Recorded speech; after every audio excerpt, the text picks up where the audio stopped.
مشاهدينا زي ما قلت لكم ان انا محضره لكم مفاجاه، او مش عايزه احرق الفقره الثانيه بتاعتي. انا هنطلق من مبدا وشهد شاهد من اهلها. الحقيقه في منظمه يهوديه اسمها ناتوري كارتا، اسست عام 1938 في امريكا. الغريب في المنظمه دي انها مش مع اليهود ولا الصهاينه ولا يهود اسرائيل، دي العكس تماما. بمعنى أول حاجة بتقول إنها بتتبنى حقوق الإنسان ضد يهود إسرائيل مع المقاومة الفلسطينية، سامعيني، المقاومة وليس المواطن الفلسطيني، وكمان مع إقامة دولة فلسطينية.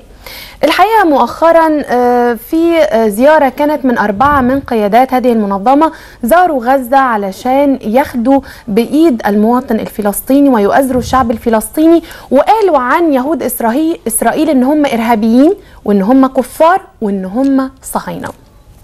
منظمة زي دي من جوه قلب الدين اليهودي. طبعا احنا عايزين نفرق ما بين اليهودية والصهيونية، وده هنعرفه بعد قليل. يعني زي ما انا قلت وشهد شاهد من اهلها. طبعا تخيلوا منظمة بالشكل ده بتجابه بايه، بتحارب بايه، كم المضايقات، سيل من المضايقات، اشكال والوان بتعرض ليها هذه المنظمة ناتوري كارتا، طبعا في بلد المنشأ أمريكا.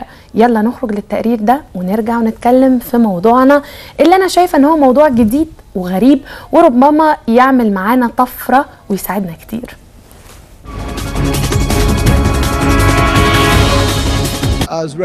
احنا وفد من مجموعة تدعى رابل، جينا علشان نمثل اليهود في كل أنحاء العالم واليهود في فلسطين تحديدا.